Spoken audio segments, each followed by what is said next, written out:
Okay, let's take a look at some of the texts.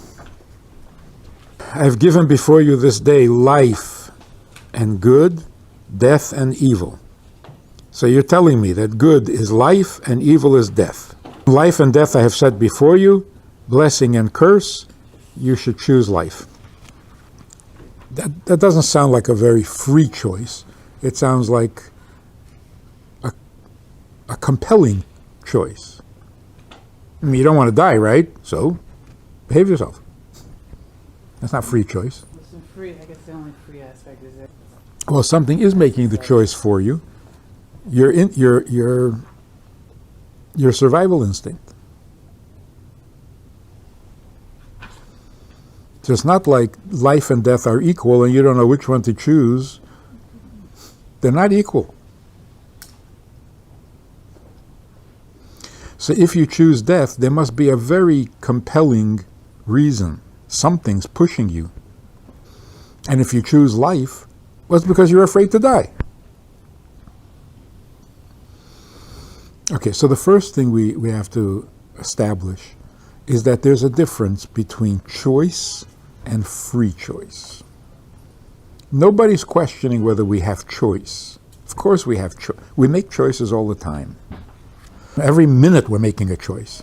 You want to go, you want to stay, you want to eat this, that, drink.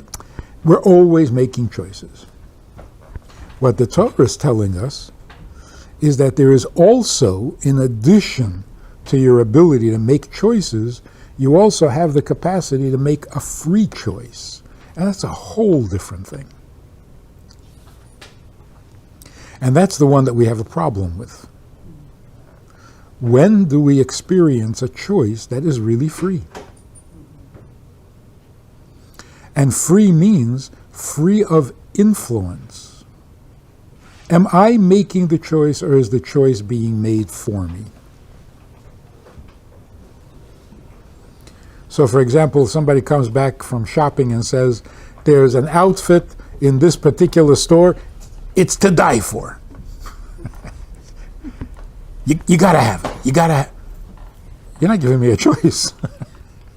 And you're choosing death, right? Because it's to die for. It's to die for. In other words, it's so compelling, how could you not? So did you choose it, or did kind of it choose you? Let's define the word choice. What does it mean to choose? What does it mean to choose? If you say to your child, for example, think before you do something, think before you talk. Are you saying make the right choice? No, you're not talking about choice. You're talking about reason. You're talking about a wise decision. A wise decision is not a choice. In other words, you consider doing something, you consider the consequences, and you come to the conclusion it's not worth it. So you choose not to do it.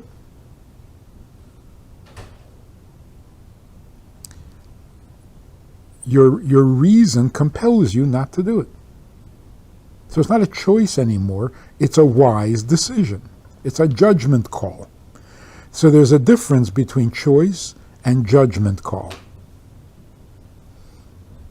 One is a reasoned decision, the other one is a choice. If you have a reason to pick one over the other, then it's not a choice anymore. It's a reasonable decision. And what makes it reasonable can be any little thing. You have two apples and you choose one because it's closer. Why reach further when you can have the one that's closer? So even that is not a choice. That's a reasonable decision. Because we want to conserve our energy. To reach further uses up more energy. What if they're both exactly the same spot? Okay, so if they're both exactly in the same spot and they're both exactly alike, now you have to make a choice. So imagine hypothetically, that you have two apples and they are exactly alike in every detail. But you only want one, so which one are you going to eat? Doesn't matter. Random. You got to eat one. Which one are you going to eat? Just taking one sounds really simple. Which one are you going to take?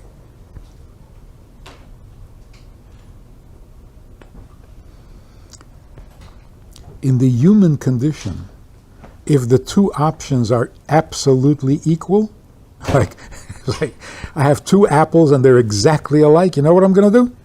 I'm going to eat an orange. I cannot pick between the two apples. I can't. I'm paralyzed.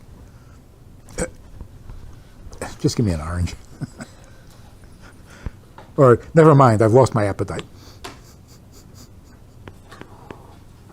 We cannot make a choice unless we have, what is it called, the tipping point.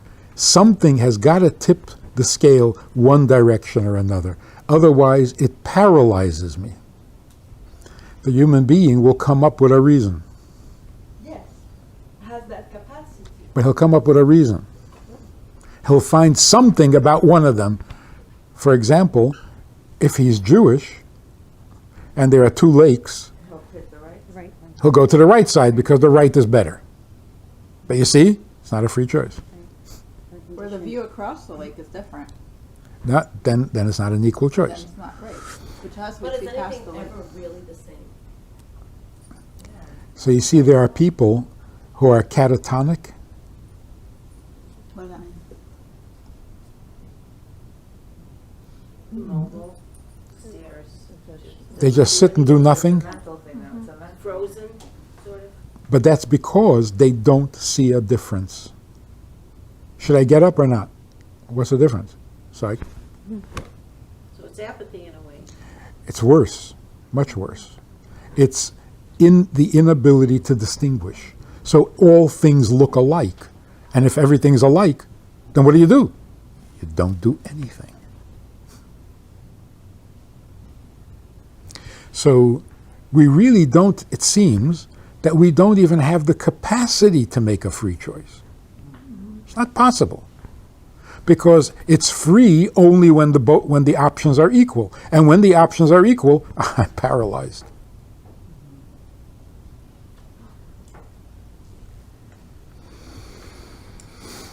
So when it says, I place before you life and death, choose life, it's not really a choice. That's a wise decision.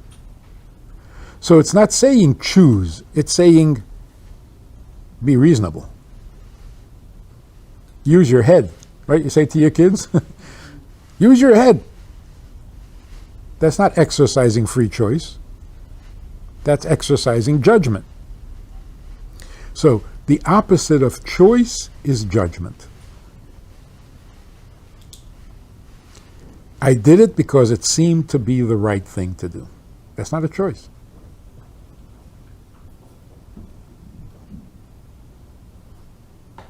Well, you choose that you're not going to go with your fear, and you're going to go with what your higher instinct, or for lack of a better word, however you want to put it.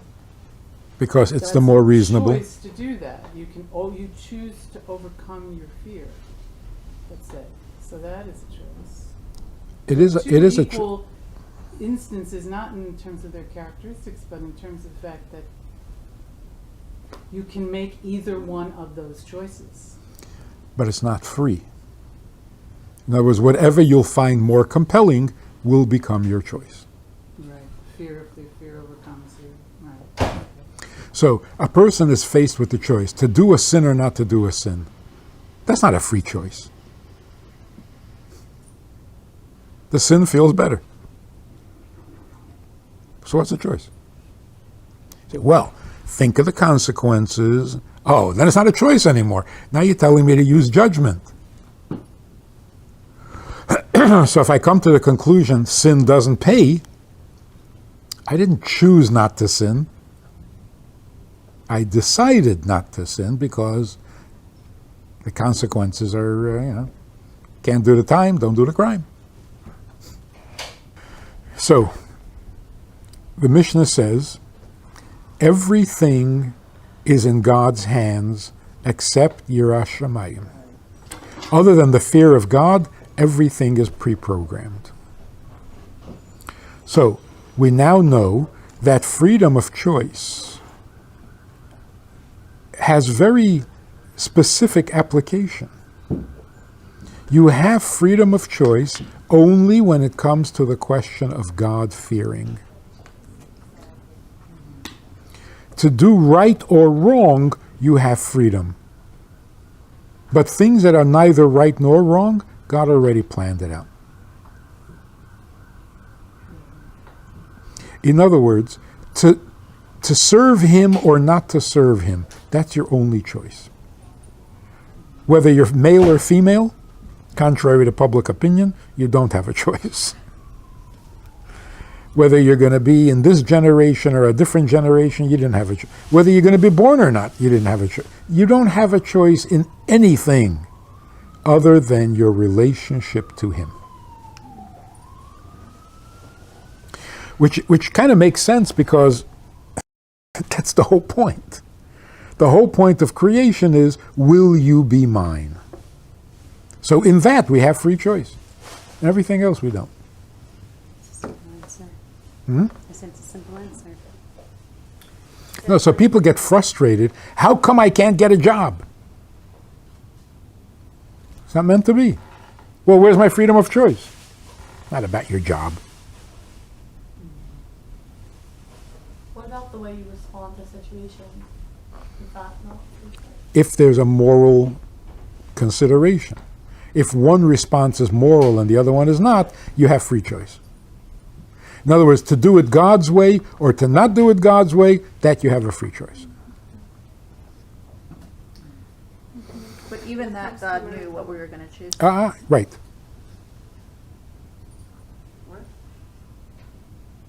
So, What's to make a difference? so the first thing is not to get frustrated, as you were mentioning, not to get frustrated because things don't go your way. So the teenager should not be frustrated by the fact that he can't make it happen. You will never give him free choice on that. The only time you should be frustrated about your choices is where you have choices. And that's only in Yiras Shamayim. So now look at the picture this way. Aren't we basically programmed at birth? Yeah. So a good psychiatrist will be able to predict every decision you're going to make, based on your personality, your temperament, your background, your influences. Like the Rebbe would say to somebody, you shouldn't marry somebody less frum than you, because then you're going to become less frum. And 10 minutes later he says to somebody else, so what if he's not frum? So you'll make him frum. You got to know who you're talking to. And that's programmed. What's programmed in that, what you just said? Whether you're the type that's going to succumb to influence or be the influence. So here's the thing. A psychiatrist at the top, the best, can predict everything you're going to do, except if you have Yiras Shamayim. That's a monkey wrench. By your personality, you're going to steal that thing if you're tempted. But you have Yiras Shamayim, so no, you're not going to steal. It's a game changer. It's the unpredictable ingredient.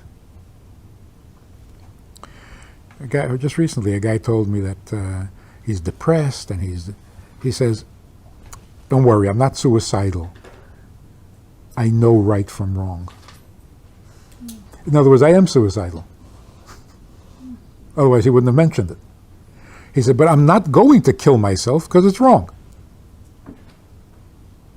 So if he hadn't been raised with that idea that it's wrong, by personality, by temperament, by circumstance, he would kill himself. So there's this unknown ingredient, unpredictable. You bring in God, then you're not being yourself. You're doing what he says.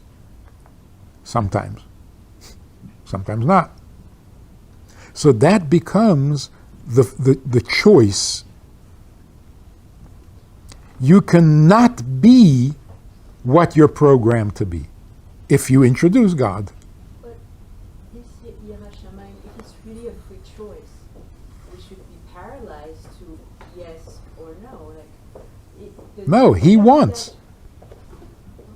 If he wants, then that's what I'm going to do. A person does mitzvahs because it's his nature. Now, he sits and learns all day because that's his temperament, that's his nature. That's predictable. That's no free choice because it's not Yiras Shamayim. In other words, the one ingredient that is unpredictable is Yiras Shamayim, not the act of a mitzvah. I can predict which mitzvah you're going to do. I can't predict your Yiras Shamayim. I can't predict your reaction to him. If he chose to sit and learn the whole day and not go to work, that's not a choice. Yes. But if that's his temperament, then it's predictable. What's the... It's not his temperament. Ah. He went against, Exactly. great project leader and, do things, but he decided it's better to sit and learn. So he made a choice. Out of Yiras Shamayim? Probably. Okay. So if it's out of Yiras Shamayim, then it's an unknown and quantity. You can't predict that. In other words, by studying the person's psyche, you can't predict that he's going to have Yiras Shamayim. You can predict whether he'll be bookish, whether he'll be studious. You can predict whether he'll be timid. You can predict whether he'll be aggressive. You can't predict how God is going to influence his behavior. So God is the unknown element here. So what I'm saying is, people who do mitzvahs because of their own temperament, that's not Yiras Shamayim, and that is predictable. Do they get points for that? For which one? Because it's part of their personality and it's predictable. It has something to do with God. It's just that's the way. That's what. Will they get points for it? Yes. Even if there's no factor of God in there, that's what seems right. Because yesterday you were saying how if it's connected to godliness, then you ignite that spark, whether it's in the nefesh halakis and nefesh bahamis. But if it's not connected to a godly source, then it just stays dormant, and that's why the guy who But you do get points for it. No, I'm saying like the Chasidei El Masaylam, right? Where you were saying like if it's not a godly thing, Right. you're just doing the right thing, then it's just the right thing. Predictable. That's the things, doesn't mean anything. It doesn't make them Chasidei U'Masayla.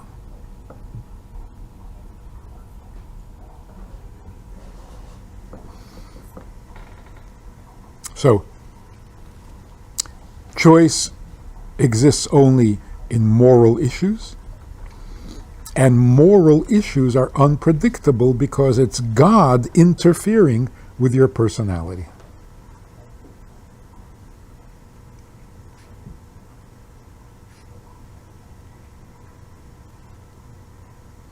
So from our perspective, the choice and the freedom of choice, very real. A bad person, programmed to be bad, can suddenly do something good because he heard God wanted it.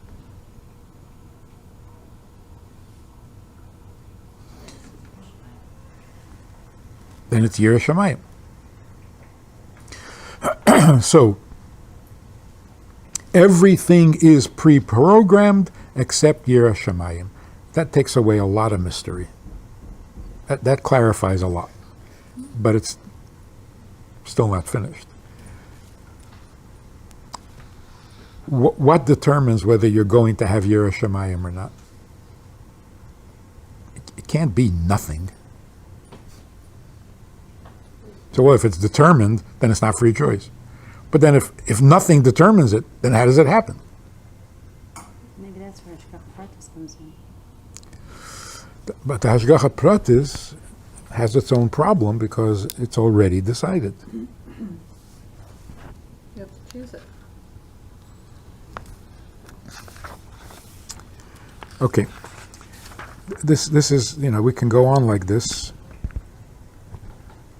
So what's the answer to that question? What determines whether they're going to have Yiras Shamayim or not? What does determine that? Okay. Let me see if there's anything else we need to do before we get to that. All the mitzvahs in order to increase our Yiras Shamayim. You have Yiras Shamayim to do the mitzvahs, and then the mitzvahs give us Yiras Shamayim.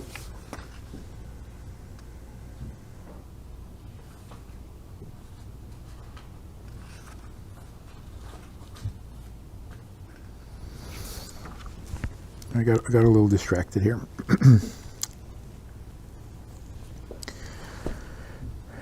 There's a problem with how do we go against what God says? How do we go against what He wants? How do we go against what He already knows? These are three different issues. So, how can we go against what He knows? That's not a big problem. He knows because He sees you making your choice. He's not limited in time, so He doesn't have to sit in today and predict what you're going to do tomorrow. He is in tomorrow. And in tomorrow you made your choice. So He sees you make the choice and therefore knows what you're going to choose. How did that interfere with your choice? If I see you do something and now I know what you did, that influenced your choice?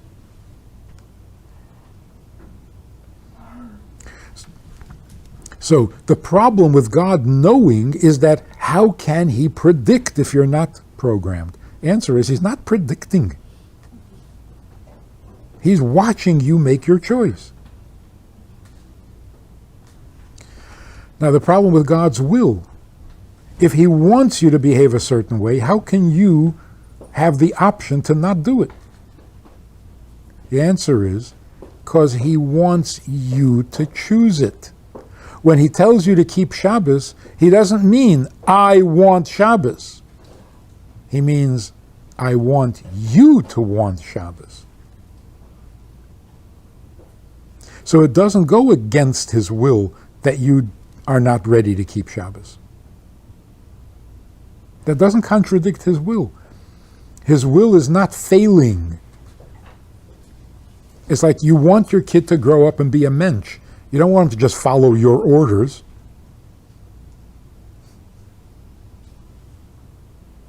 Like a kid who hits his brother, you say, you shouldn't have done that. And the kid says, you didn't tell me not to. That's horrible. You want the kid to be a mensch, not just do whatever you say. So God doesn't want us to just do whatever He says. He wants us to become what He says. And therefore, He's leaving room for you to not do it. Whereas when God says, let there be light, this is not a negotiation. Just let there be light. So there's light.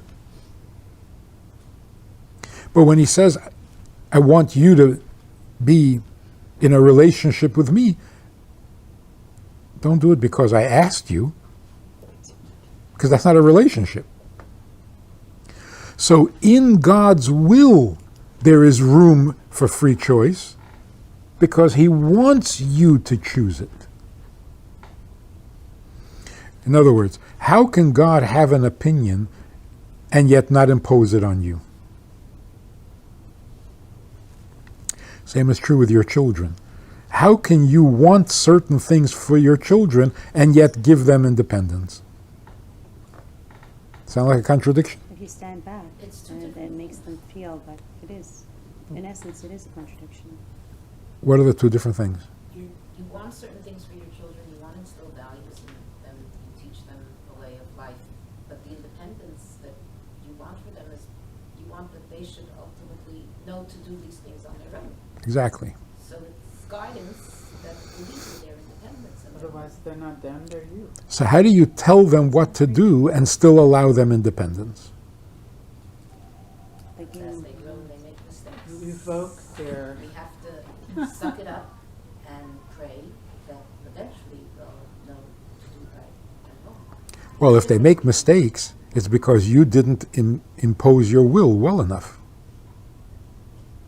But you have to know yourself. I can't do everything for you. I can't put my head on your shoulders. So I'll guide you, I'll teach you, and you have to apply it, and you have to make it. So some people, particularly in modern times, believe that if you want your child to be independent, don't tell them anything. Yeah, not even in their gender. Stick around, the Board of Health is making a decision today. That's right. You know, what you want to be on. Pretty crazy. Oh yeah? Yeah. You can choose nothing. So there's that permissive philosophy. You got to let your kids be independent. Stop imposing religion and opinions and limits. There's another philosophy that says if you want your kid to be independent when they grow up, you have to give them total security when they're young. And total security means be involved in every detail of their lives. If they get into a fight at school, run to the school, get involved, find out who's doing what, be hands-on. Some people say, what are you doing? Let the kid handle it so that he'll grow up independent. So, but he won't be independent if he's insecure. So the argument goes back and forth. The real answer is, it doesn't matter what you do or what you say. Do you want independence for your child? Then he will have it. If you don't want it, he's not going to have it no matter how you behave. So you can stay out of his life and give him independence because you really believe in independence. And that communicates itself. Or you can be totally involved in his life, but you really want independence. He'll have independence. In other words, there's a separate ingredient. I can tell you how to sit and how to eat and how to talk, and you still have independence. Because I'm not taking it away from you. So just because I told you how to sit and how to eat and how to talk, doesn't mean you're not independent. That's a separate issue. So how does God allow us free choice or independence? Because he wants it for us. So he can give us 613 commandments. Doesn't take away our independence. So what is the key to raising Guidance is not independence. Teaching your kid is not you, like, putting yourself on them. I don't know what the word is, but if you're constantly telling your children things that you approve of or you don't approve of, how is that showing them independence? How is that giving them a free choice? How is that making them? What is the difference? What is the difference between educating? Especially if there's consequences as well. Like, Yep. how is that an independent? That's exactly. because, well, you have to acknowledge their reception of what you're saying. What is the difference between educating and brainwashing? There's no independence with brainwashing. And yet, the educational method, how you educate, could be more forceful than the method of brainwashing, which is very gentle, very subtle. So how forceful you are, how many commandments you give, or how many consequences, doesn't necessarily take away your freedom of choice, your independence. But a subtle brainwashing procedure takes away your free choice. Because the brainwashing wants to take away your free choice. That's what it's aimed at. Whereas education, no matter how forceful, it doesn't mean to take away. That's not what it's trying to do. It's like brainwashing is manipulation, and education is more honest. Mm-hmm. Manipulation means I want to control you. Education means I want to inform you. I don't want to control you. So God says, here are my commandments that you should do. So because he doesn't want to control you, you're not controlled. Yeah, but he said don't do it. You don't do it.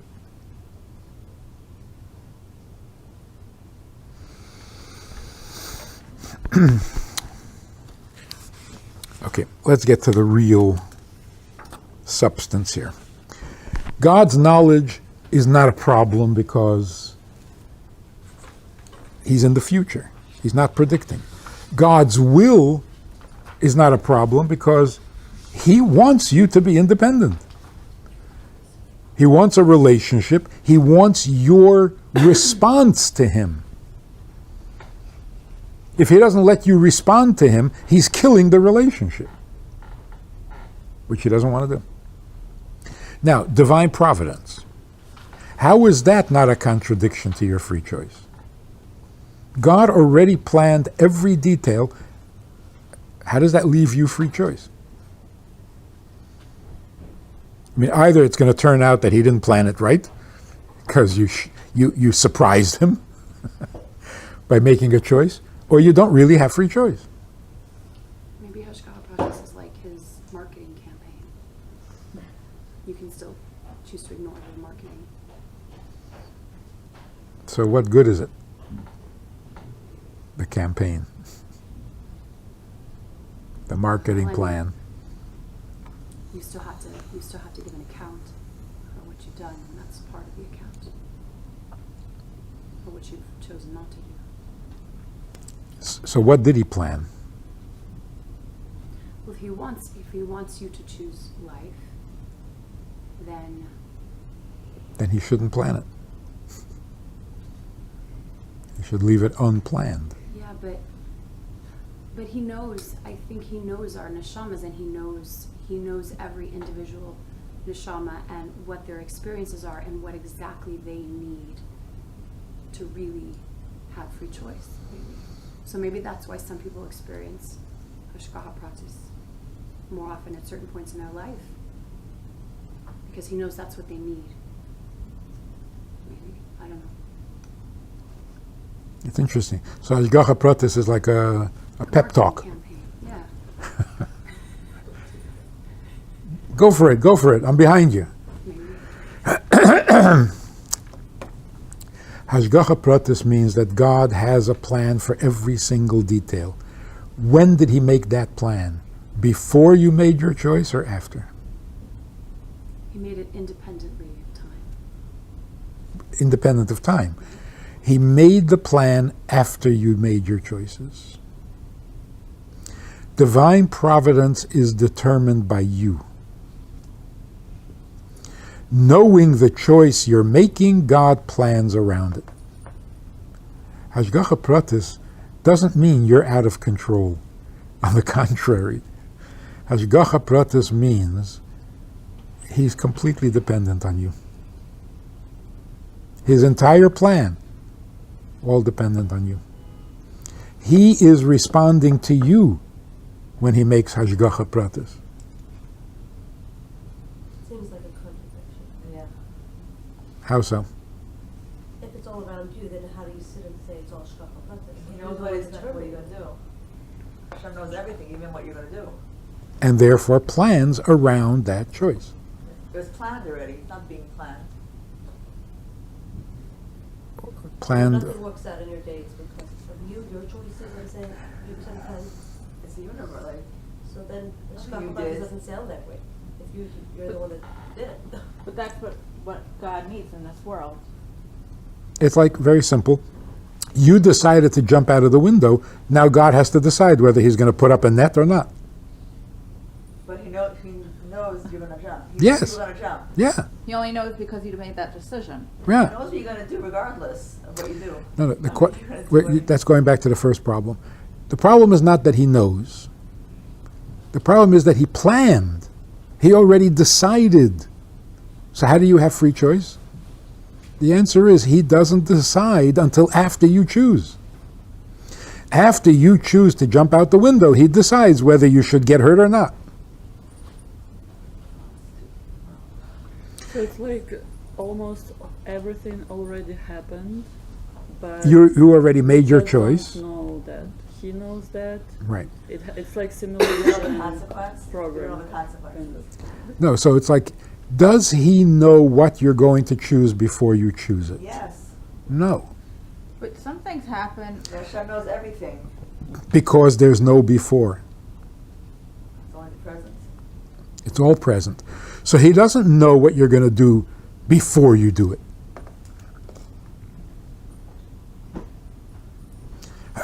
So the Hashgacha Pratis is his response to your free choice. Which means you are free to make the choice, but he decides the consequence. It seems like a very strong statement to say he doesn't know what you're going to do before you do it. Because there's no before. So here's how you say Okay, it. okay. But really, from our perspective, he does. Oh, so the right way to say it is, he knows what you choose. Before you choose it. No, before you know what you choose. Not before you chose it. Right, right, right. But, and that, In other words, you're behind. but that choice again is only godly or not godly. Yes. It's not, am I going to eat hamburger or it's only, am I going to make a bracha or not? So, Hashgacha Pratis is not a contradiction to free choice. It's the reaction to free choice. So how do we explain the things that happen to us, not the things that we've chosen? That influence our That's choice. certainly not a choice. Well, that's a different choice. Right. But that's part of Hashgacha Pratis. So Yes. where's our free will in that? No, only in moral things.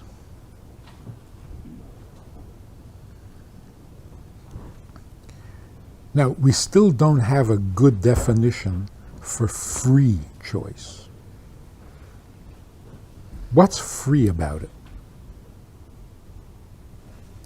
So, in the human condition, we mentioned before, in the human condition, you cannot make a free choice. You can't. You have to have a reason, you have to have a motivation, you have to have a cause. Something has to contribute to your choice, otherwise you cannot make a choice. So non-Jews don't have free choice.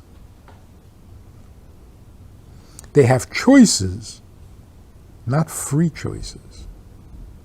Because a human being has to have a reason. The non-Jews have reasons for choosing certain things over other things. Yes, they have a reason. That's why it's not free. If a non-Jew meets identical twins who are exactly the same in every way and perfectly compatible with a non-Jew, and they have to choose which one to marry, and they both want to marry the same person, Can't and do, that's free choice. can't do it. Why not? They can't. But I thought we already established that choosing between two things that are identical is really free, in a way, free choice, right? Didn't we By establish that? definition. By definition. But in reality, we can't do it. In other words, if we had a really free choice to make, we wouldn't be able to make it. We would need a reason. And that's what the Alter Rebbe says in the first Perek of Tanya. Non-Jews who do kindness for a reason. Then why would a non-Jew be willing to give up their life to save another person? For a reason. But the reason transcends. It's a very good their, reason. Their life. Yes. So It's a very good reason. Noble reason. but a reason. In other words, he doesn't see it as equal. Die, not die. No, no, no. He is convinced that he has to die, doing whatever he's doing. So let's now get the definition. We all have the assumption that choice means there are two or more options and you have to pick one. Yes? Yes.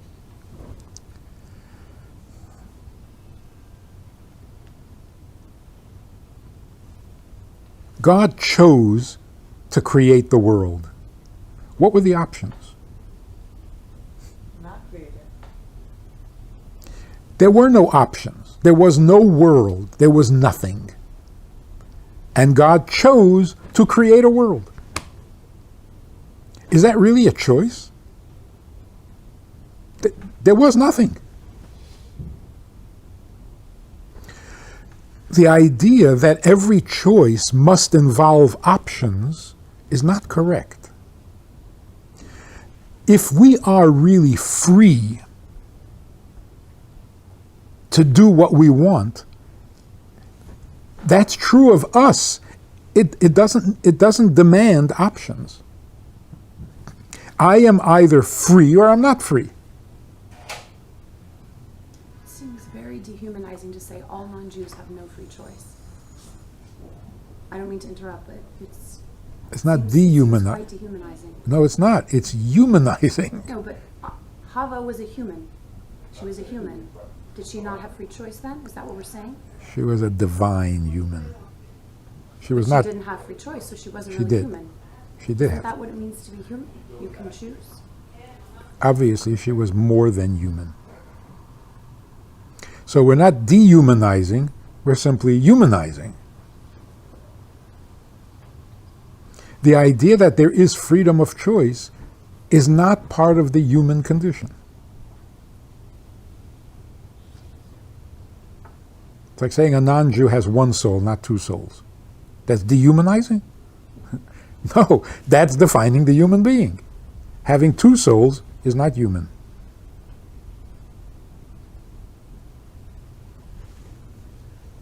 You say that every choice must involve options, and that's not a correct statement. Right. But could you just explain why? What is real freedom? Real freedom means nothing prevents me from being me. Isn't that real freedom?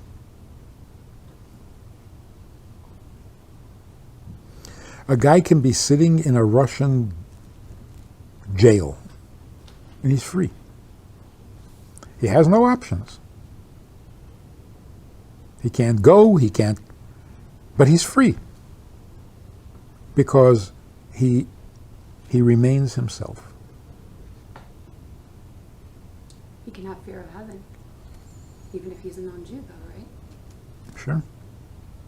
So that's not in Hashem's hands, fear of heaven. So then he has free choice.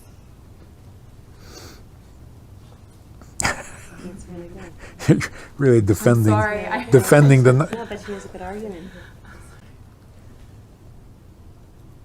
Well, it's a matter of what is a Jew. That's If you look at the 7 commandments that non-Jews have, they're all reasonable because they have to be.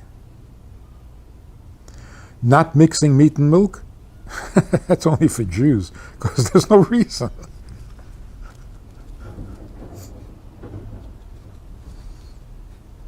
So again, let's get back to the definition. So he's saying options stop you from choosing. Is that Do you see that? I That makes heard sense? it, but so then if options stop you from choosing, then what allows you to choose? Now we took away the options, so what's the next step after that? The next step is find the freedom in yourself, not in the options. Free to be me. Find the freedom Freedom is the essence of you. It has nothing to do with two apples. So you're saying a person has to really know their self to be free. Most people don't really know their true self, or if they do, it's Yeah. too hard to get there. So Or another way of then saying they it, can't be free.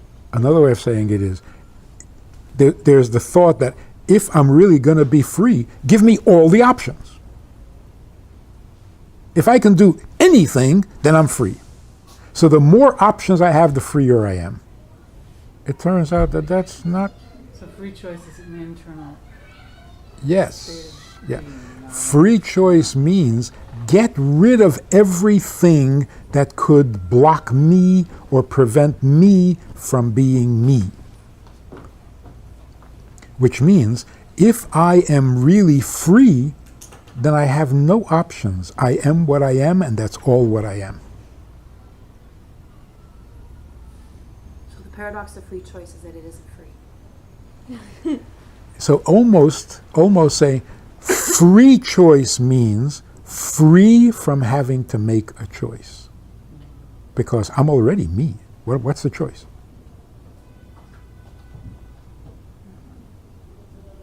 And the me that you're referring to is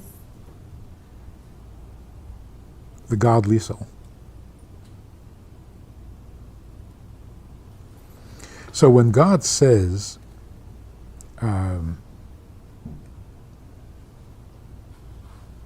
choose life, first he says, I place before you life and death, good and evil, right? Options. And then God says, okay, you know what? Never mind the options. Choose life.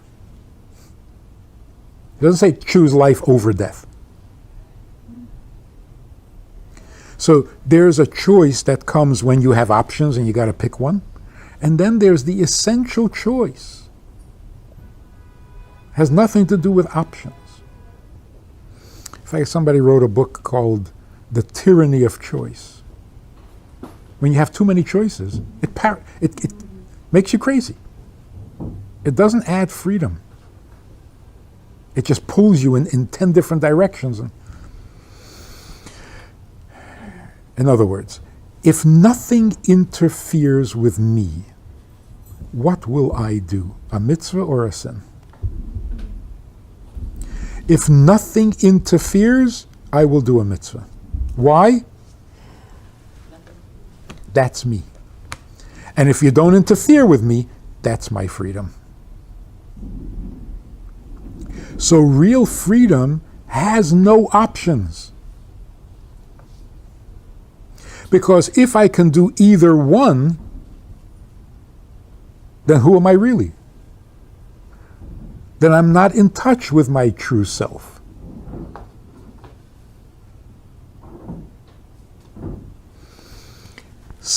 Mesiras Nefesh, self-sacrifice for the godly soul, is not a choice. It's like, do I really want to die for this thing? Glad you brought that up. No, I don't want to die, but I can't do idolatry. And what does it mean I can't? It's not me. Nothing is preventing me, nothing is forcing me, so it's a free decision, free from having to make a choice. But it's an Averis, I won't do it. Huh? It's an Averis, I won't do it. I do other Avedas. Even the lowest of the low has Mesiras Nefesh. Like what happened all of a sudden? But is free choice always good and bad, or could be Yeah, good and good? no. Right. For a Good tzaddik, and better. see, the proof of this whole thing is, does a tzaddik have free choice? Can't sin. Right. Nebuch. But you could do different levels of. See, but it's not even a good question. What does it mean, does he have free choice? He can't sin. It's not the choice. You're shipwrecked on an island and you can't go shopping, so you have no free choice? Free choice is who you are, not what you can do. In fact, shipwrecked on an island, you will discover where your freedom really is.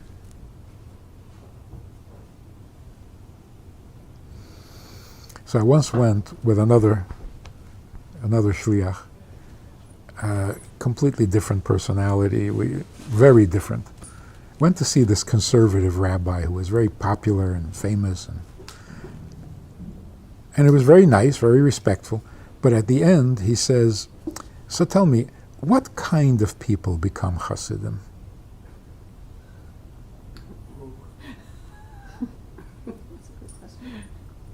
Was that really a question? A little offensive. Why is it out of curiosity? What kind of people? There are certain kinds that become Hasidim. So I said, Unless he wanted to be one himself. so I said, there are two Chassidim here. What kind do you think we are? You want individuality? You want to bring out the individuality in people? Get them to dress exactly alike, eat the same foods, read the same books, sing the same songs, and then we'll see if there's any individuality. In other words, individuality doesn't come from how you dress. Anybody can wear that. When you are not different in any external way, what is left to you? Now we'll find out your individuality. So actually, when you take away options, you get closer to your freedom.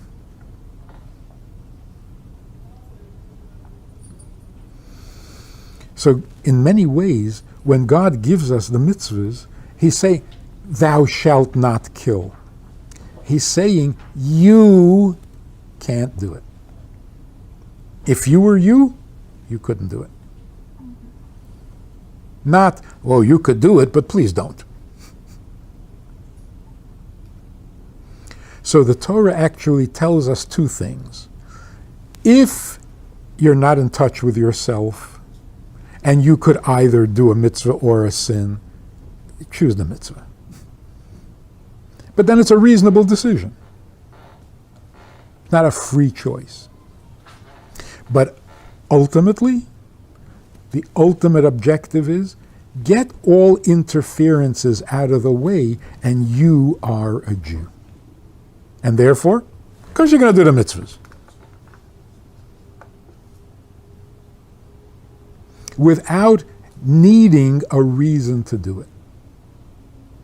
Because that's just you.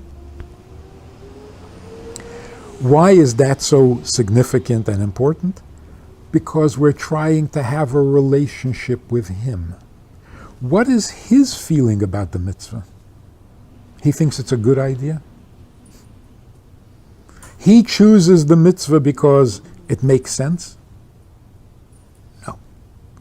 He is the mitzvah because that's godly.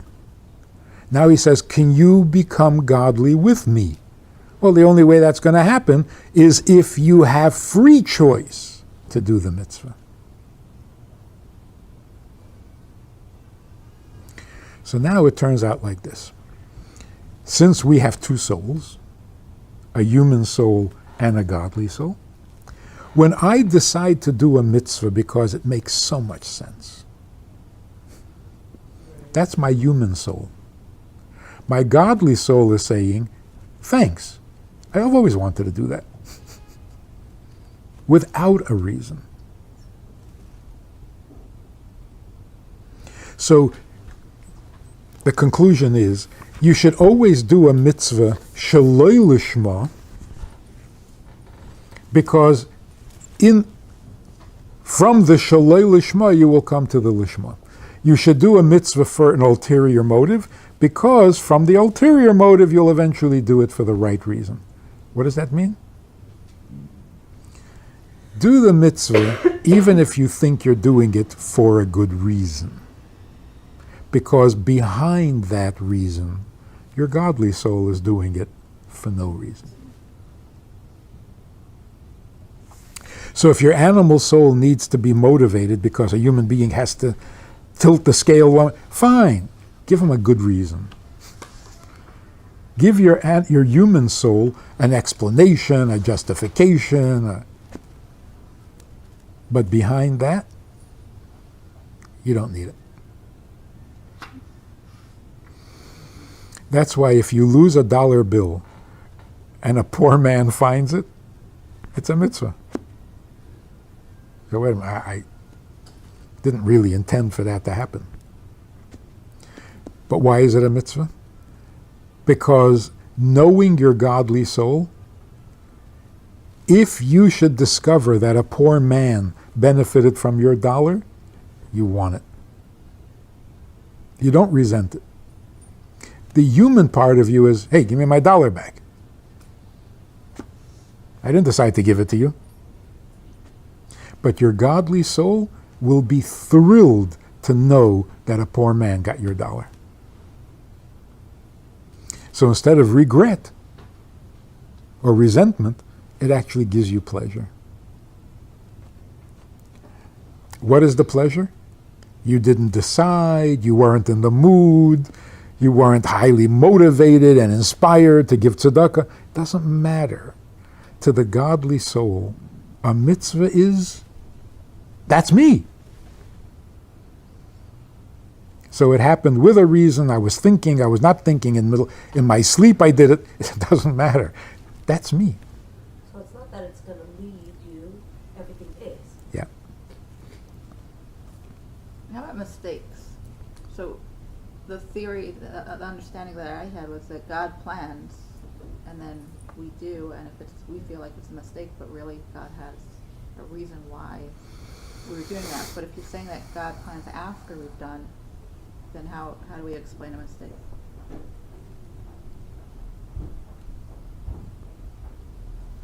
There are two things. Neutral, non-moral issues, we never have free choice. God planned that completely. So where you live, what your job is, these are not moral issues. God decided that without consulting you because it's not important to the relationship. I don't know. Someone living in the boondocks of Australia, it's very important to the relationship that doesn't know that he just discovered that he's Jewish. That is the whole relationship. Okay, so you're bringing in a moral issue. So it's not the place itself, it's the availability of kosher food, whatever. A whole lot. Yeah.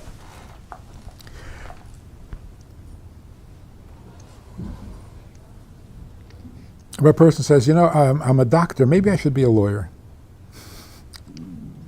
Be a doctor. Unless there's something moral or... So the non-moral issues, we never had free choice. We never had any choice. In the moral issues,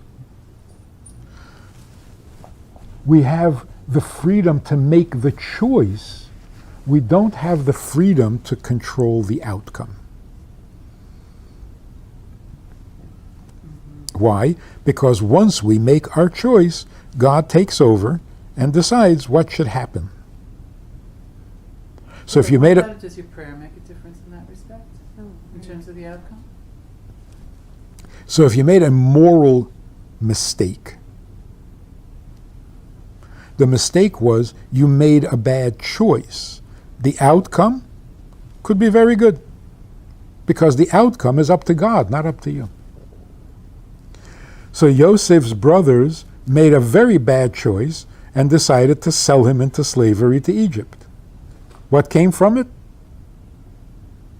Great things. Not that they intended great things. They made a bad choice. But what comes from a bad choice? You never know. It's up to God. So if you make a bad choice and something good happens, you have to be very grateful. pulled me out of a tight spot. Could have gone really bad. So, in most cases, when we make bad choices, God protects us from our own choice.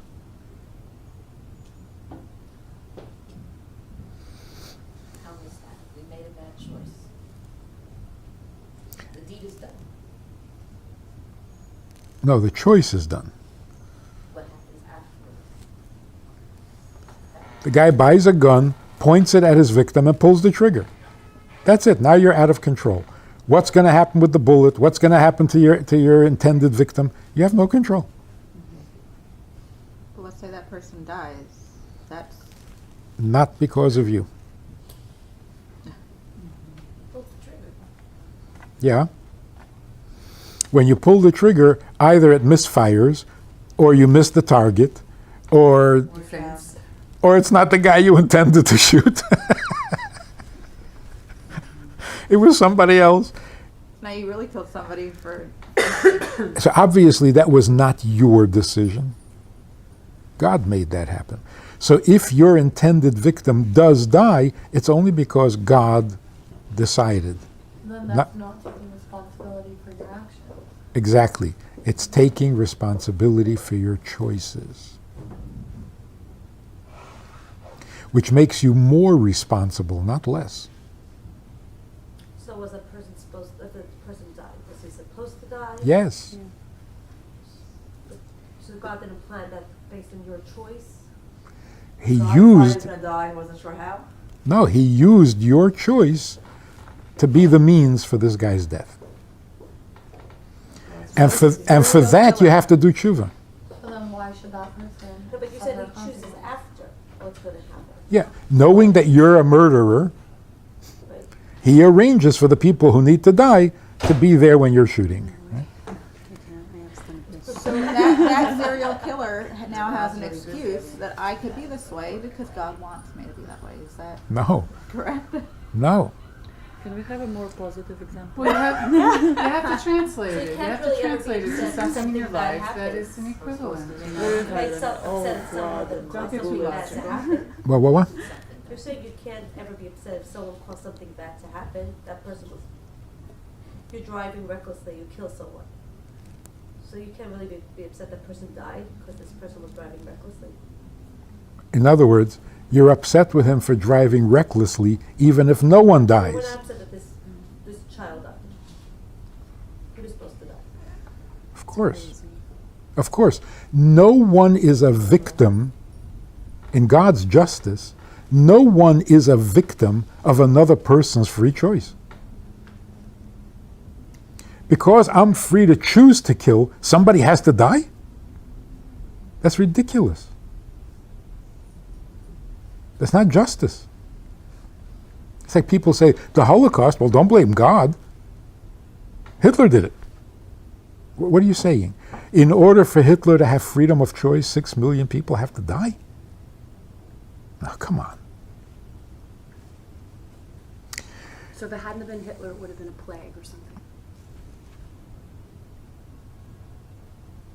No one dies because somebody is crazy. Life is not that cheap. So every child born in a neglectful and terrible abusive situation, that's just meant to happen to them. Yes. No, so why are we praying for them? Seriously, like, that is what it is. Well, we hope, we want the best, And then what? What happens? and hopefully our prayers will bring the best. How? This is what is meant to be. Where does prayer come in? What is it? Where That's another question. it is? So history doesn't teach The- us anything. Because history is a story of Never changes action anyway. and consequence. You know what I mean? Cause and effect.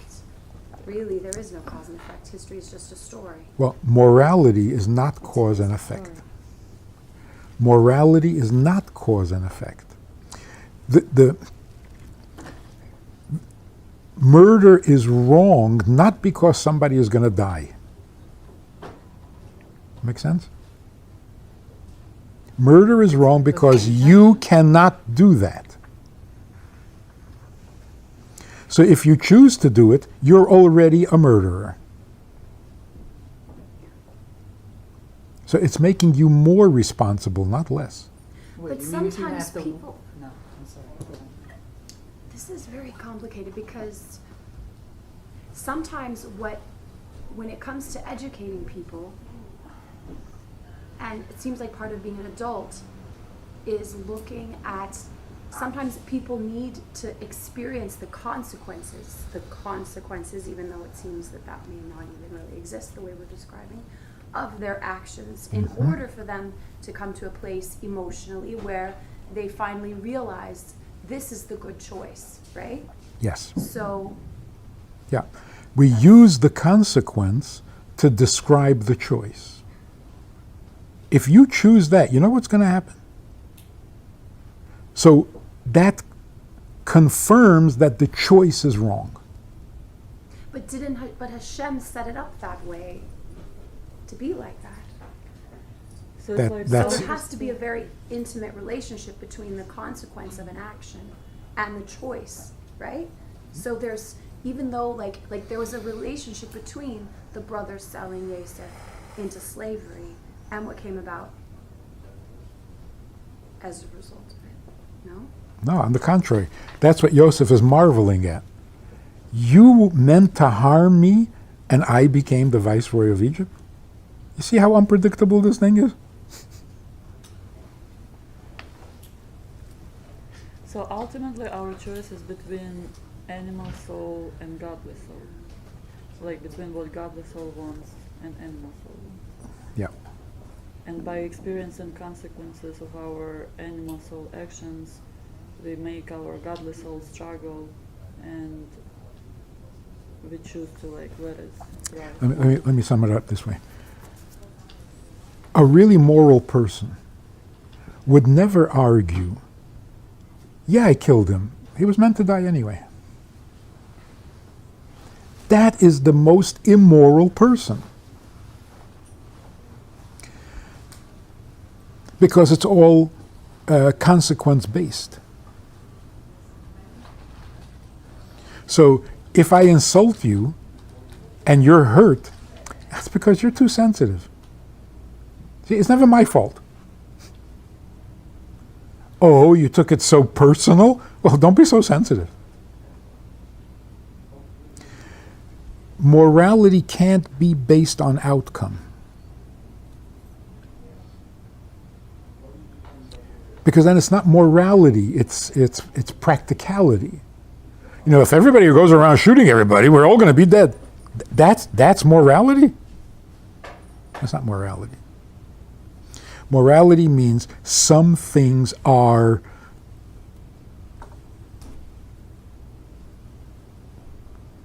past the red line. No matter what happens, you don't belong there. You should not be there. That's not what you should be choosing or wanting or... It's so weird that Hashem would choose people's bad choices as a way of bringing about the good. It's so weird.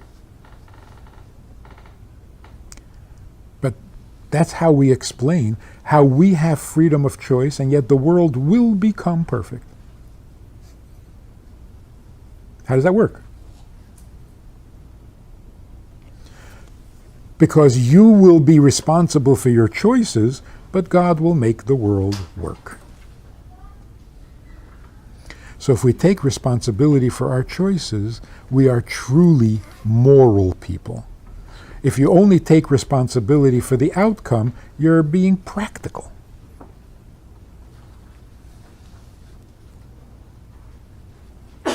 Like, don't kill people. How do you like it if you people kill you?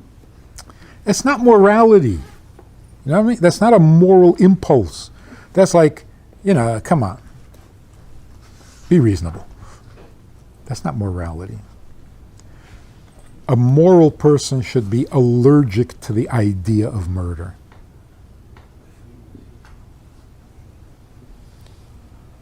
So yeah, I shot him, but he didn't die, so you're a murderer. But he didn't die. So you're a murderer and a shlemazel.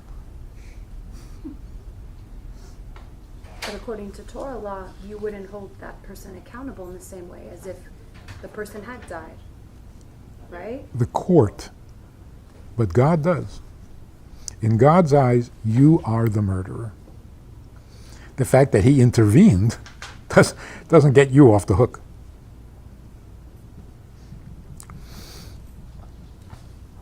And the same is true with a mitzvah. Even a mitzvah you cannot do. Why don't you want it? Why don't you choose it? So the Rebbe says, Kairach wanted to be the Kohen Gadol. He was wrong. He was wrong because he can't be the Kohen Gadol.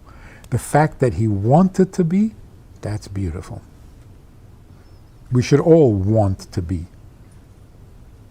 even if we can't actually do it. Because what we want, that's our freedom of choice. So make your choices. Align yourself with the good stuff, not the bad stuff. Even if you can't do the mitzvah, and even if in fact you didn't end up killing the guy. This seems to contradict what we said earlier about freedom in your core, and the real freedom is not having anything get in the way. So if in Korach's core he really wanted to be, then this seems to kind of contradict what we're saying. In his core, he wanted godliness. Right? In his core, he wanted godliness, which is great. Okay.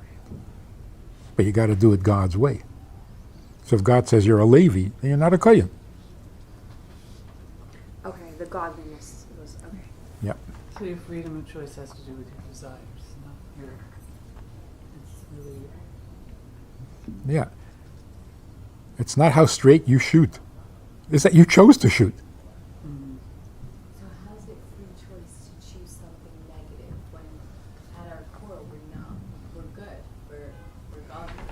Okay, so in terms of who I really am, if I choose to do a sin, it's not free choice. My Yetzer Hara interfered with who I really am.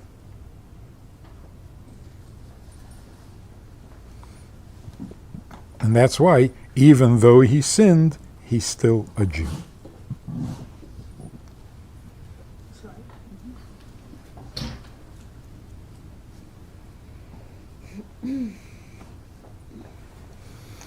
This is the Chabad approach to Kiruv. It's not, let me make you want to be good. Let me make you more Jewish. Let me get things out of the way for you so that you will be who you are.